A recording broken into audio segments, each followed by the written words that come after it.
আসসালামু আলাইকুম viewers, Ayesha's cooking শোতে আপনাদেরকে স্বাগতম জানাচ্ছি। আজ আমি আপনাদের সাথে শেয়ার করব ইসবগুলের ভুসি দিয়ে লেবুর শরবত।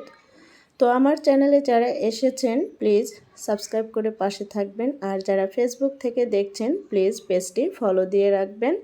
তো চলুন তাহলে শুরু করি। আমি এখানে 1 জগ পানি নিয়েছি, নর্মাল পানি নিয়েছি। আপনারা চাইলে একদম ঠান্ডা পানি নিতে পারেন, তো বেবিরা খাবে এই জন্য আমি ঠান্ডা পানি নেইনি। তো আমি পানির ভিতরে দিয়ে দিচ্ছি 1/2 টিস্পুনের মতো পিঙ্ক সল্ট, আপনারা চাইলে বিট লবণ দিতে পারেন। এরপরে দিয়ে দিচ্ছি চিনি এখানে আমি বড় 2 চামচ দিয়ে দিচ্ছি। আপনারা আপনাদের মতো চিনি দিয়ে নেবেন কম বেশি করে। আর এখানে লেবু নিয়েছি একটা, লেবু যদি কম হয় আমি আবারও আর একটা দিব। একটা লেবু আপাতত কেটে নিয়েছি এবং দিয়ে দিচ্ছি ইসবগুলের ভুসি 4-5 চা চামচের মতো, আপনারা কম বেশি করে দিতে পারেন। এই ভুসি দিয়ে ভালো করে নেড়ে চেড়ে দিচ্ছি এবং দিয়ে দিচ্ছি একটা লেবু। আমার মনে হয়েছে একটা লেবু হবে না, আমি পরে আবারও আর একটা লেবু দিয়েছি। আপনারা আপনাদের মতো করে দিয়ে নেবেন। তো এ পর্যায়ে যদি আমার রেসিপি ভালো লেগে থাকে প্লিজ একটা লাইক দিয়ে দিবেন। একটা লাইক আমাকে এগিয়ে নিতে সাহায্য করবে। তো এরপরে আমি চামচ দিয়ে নেড়ে দিচ্ছি। আপনারা যদি মনে করেন যে লবণ দিব না তাহলে দিবেন না।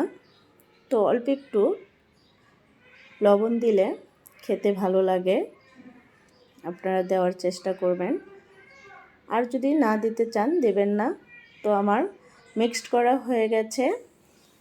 এবার আমি এই লেবুর খোসা আমি দিয়ে দিলাম, ফ্লেভারটা আরও ভালো হবে। আপনারা চাইলে স্কিপ করতে পারেন। এবার আমি এই শরবতটি কিছুক্ষণ রেখে দিব। 10-12 মিনিট পরে আপনাদের সাথে সার্ভ করে দেখিয়ে দিব।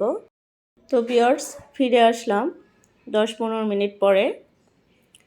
এরপরে আমি আবারও এই শরবত নেড়ে দিব, মিক্সড করে দিব ভালো করে।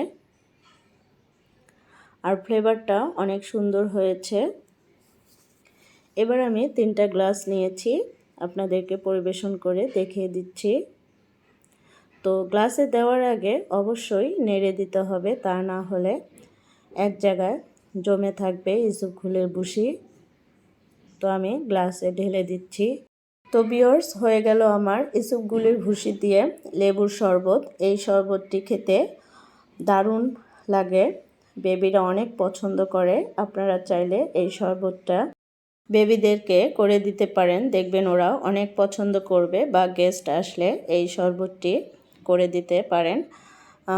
তো ভিউয়ার্স, কেমন হয়েছে আমার শরবতের রেসিপি আপনারা কমেন্ট বক্সে জানাবেন, জানালে খুশি হব।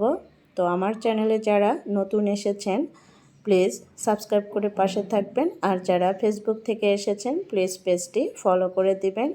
এই গরমে একটু স্বস্তি পেতে 1 গ্লাস লেবুর শরবত হলে আর কিছুই লাগে না, একদম পেট ঠান্ডা হয়ে যাবে। ইনশাল্লাহ এই রেসিপিটা করার চেষ্টা করবেন, দেখবেন ছোট বড় সবাই এই লেবুর শরবতটি পছন্দ করবে। তো ভিউয়ার্স, আজকের মতো বিদায় নিচ্ছি। আসসালামু আলাইকুম, আল্লাহ হাফেজ।